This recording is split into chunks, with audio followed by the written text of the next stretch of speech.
Good day, everybody. I'm Adrienne Harris. This is Psychoanalysis Today, and I have really the wonderful experience and privilege of interviewing Dr. Sverre Varvin, who is well known, I know, in our analytic community for his work on trauma and his work on refugee groups. This is part of our issue on psychoanalysis and the community and the ways in which psychoanalysis enters the world. Let me just say a few things about Dr. Varvin. He is an analyst in private practice, a senior researcher at the Norwegian Center for Violence and Traumatic Stress Studies, affiliated with the University of Oslo. He's had many positions in the Norwegian Psychoanalytic Society and also the IPA. And he's presently chair of the European Psychoanalytic Association's working group on trauma.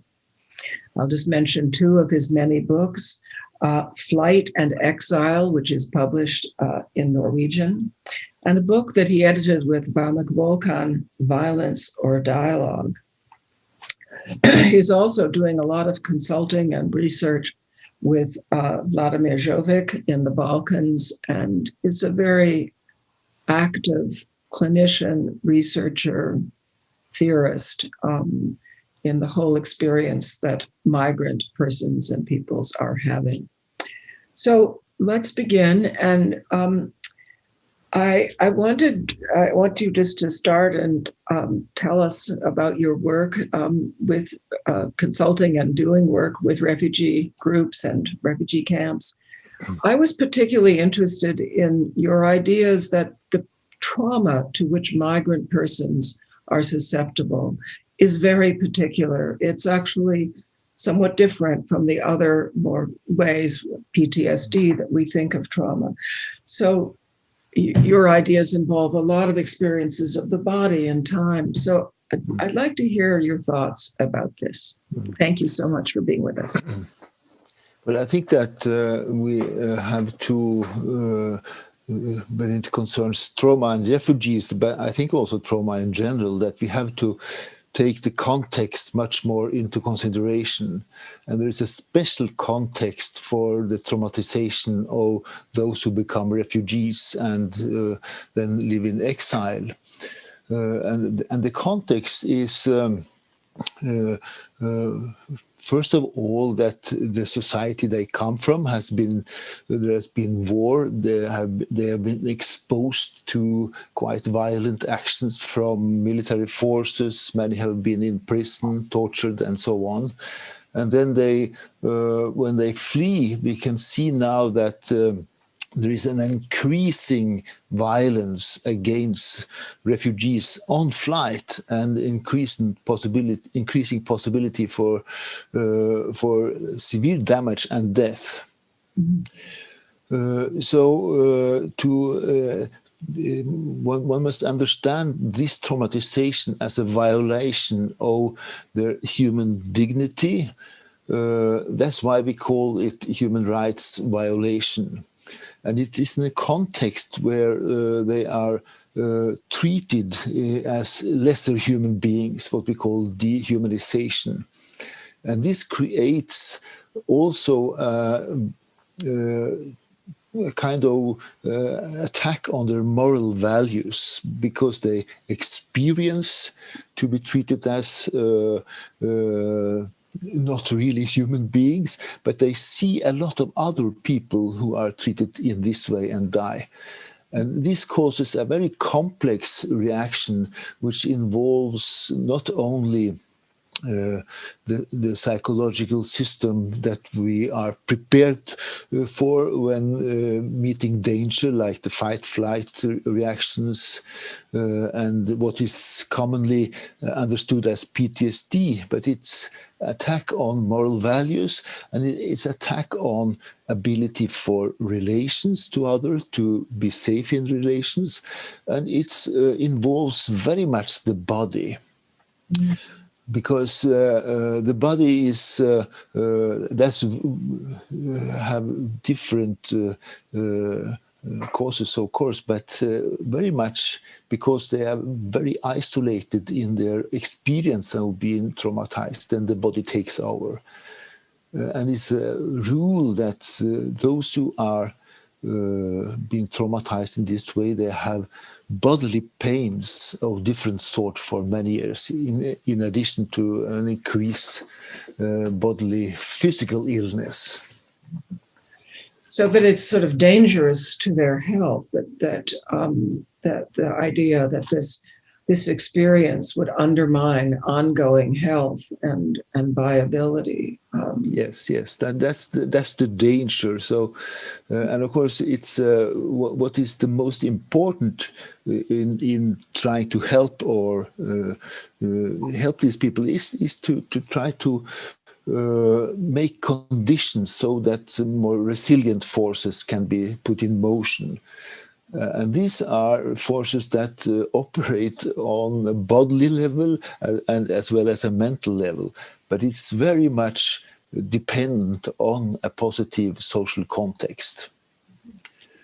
Could you say a little about how, when you talk about building resilience, what are the kinds of practices or things that you have either found are important or helpful or work that actually build resilience in the way you're describing?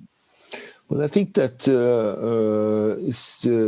it's mainly three things. It's that people are in a situation where they can form safe relationships and empathic relationships to others.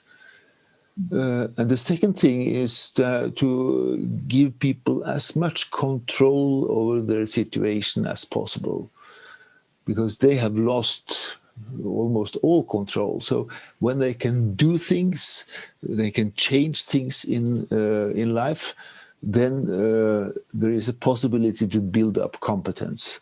And the last very important thing is that they have the ability to talk with other people, to try to understand what has happened, what is happening to them now, and how they can think about the future. Because what we have found is that the future in a way disappears because you don't have either the context to plan the future, but not the mental capacities because you are traumatized. It's also interesting to think that the future disappears because the past has also disappeared. Yes. And I'm very taken by your focus on the moral injury of what happens in migration and the undermining of a capacity to believe in the goodness of others. Yes. This is really important. Yes, it's not only the goodness of others, but in the goodness of oneself. I think the concept that was developed by Nederland, I think, on survivor guilt is really important. I think I've found this problem in almost all of my patients who have been traumatized, but it's very often hidden because it's a lot of shame. They were in a situation where close ones, where friends were injured or killed, and they couldn't do anything. And this is something that sits quite deeply in very many. And some are, the whole life is, so to speak, determined by this experience of not being able to help. And a very severe guilt feeling. Yeah.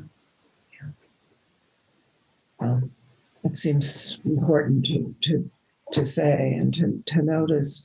Could you, how are you having experiences or in your consulting, sort of thinking with others or on your own about what this particular moment of the pandemic and the political and social crises around it, have you noticed something different either in the people working with refugees and burnout, et cetera, or in the people who are arriving under these conditions. So I think we're all trying to take into account what is happening in this moment. Yes, it's very obvious that the COVID-19 pandemic has a severe influence on refugee populations, both during flight and also after they arrive somewhere. We know that they have become more isolated. The help that they need is difficult to get. The organization of refugee camps suffers. So all from food to sanitarian conditions are deteriorating. They are living in tents in the winter cold and really freezing. And what is also been documented quite well now is that there's an increase of violence, especially against women refugees and girl refugees. That has been observed in several refugee camps around the world by UNHCR, the UN refugee organization. So it's a great concern now that many are really in need of more humanitarian help, in addition to medical help and so on. I think there was something in the American press about the concern that in particularly young women were sometimes being brought into human trafficking and sex trafficking, but you're also talking about violence in the refugee camps as well as the particular fate.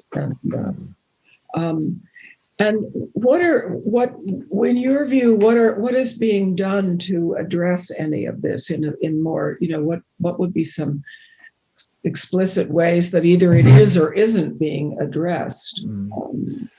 Well, I think first, generally, the conditions for refugees during flight and in different camps has deteriorated the last years.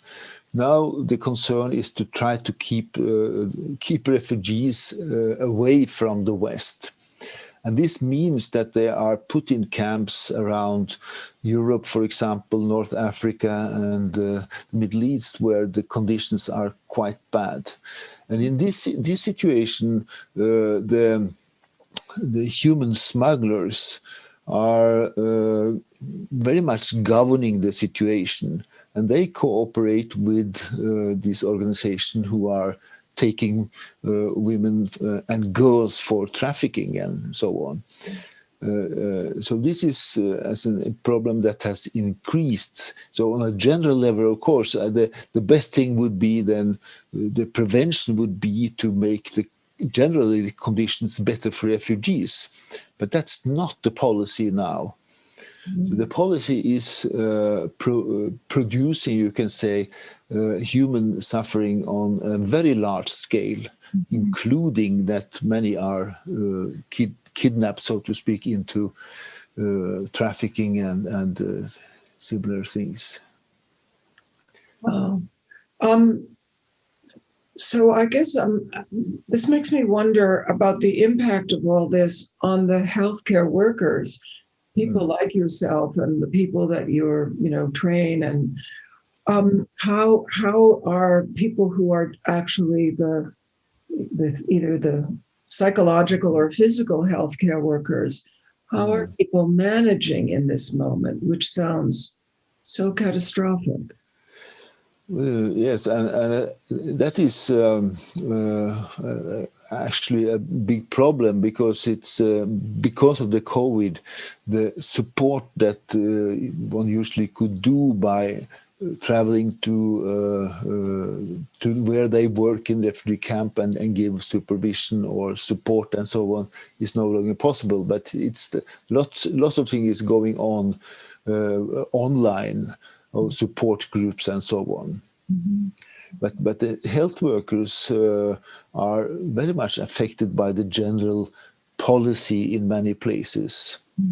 where the conditions of the refugees are really appalling many places, and it's very hard to work there. So any improvement in the conditions makes it much better for the health workers, because then they can have more hope for their patients, to say it very simple. It's interesting. I had this association when I was just listening to you talk about this paper that Sam Gerson wrote, When the Third is Dead, and he's describing a British nurse going into the opening of a concentration camp and seeing people in such misery, but you couldn't really speak to them. You just had to sit by their side and rock with them in a very attempting to join them in this somatic bodied way. But it sounds horrifying, both for the refugee, but also for anybody trying to actually take care of them. Absolutely, yes, and for people like this, they are those who are in concentration camps and similar things. When they meet kind of normal people, it's kind of horrifying, because they see in their gaze towards them that what a miserable situation they are in. And that's a general problem, of course, which makes it very difficult for severely traumatized to ask for help. Because the gaze that you get back is so filled with horror. Yes, and you realize what bad condition you are in, and this not only how you look, but how you look inside, so to speak. So I know you have been doing consultation and research work with people in Eastern Europe. Are you and your colleagues trying to think about what is a political activity that actually, you're describing how hard it is to actually help the refugees, and that things are going awry at a level of policy. Is there sort of elements of activism and things that you think or your colleagues are talking about what to do and whether one can do this? Yeah. I think we are a bit what do you call it? Not very encouraged to see possibilities to do things on a political level. But I know that we are, of course, writing in newspapers. We are dialogue with authorities around the refugee situation. Vladimir Jovic, he is very active. He has organized service for refugees and war veterans in the Balkans. A very important network of clinics who help them. So that's one way that keeps us up. And we have had centers for traumatized refugees here in Norway and so on. So we have done a lot, but we see that the forces who are producing the misery for these people are really strong, and now it's even stronger, I think, than it has been before. But we're trying to do so. Now probably we will have a group of Yazidi refugees coming to Norway.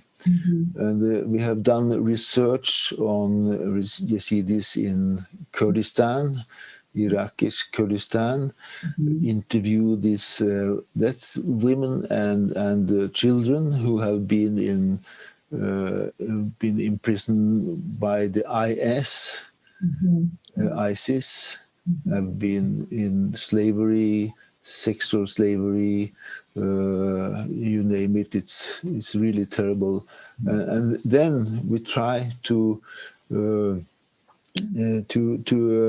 inform the healthcare system about the special condition for this group, about the religion and the tradition, what they have been through, what is the best way to help them, and so on. And these are they are very much affected on a bodily level. These women. What I was thinking about was that when you are also though providing assistance and advice to the people doing the clinical work with such persons, and it's both somatic and it's so deeply unconscious and psychological, and it seems like it's such an important intervention. But it's actually making me worry about something that I tried to write about, which is the difficulty that analysts and healthcare workers have in taking care of themselves. Yeah. And so you're describing a situation that's so arduous and so morally unsettling to encounter that I think I'm thinking about the cost to the healthcare worker, to the analyst, to the clinician in this regard. Yes, and of course we can see that many who are working in this context, they are kind of driven. They don't give themselves rest.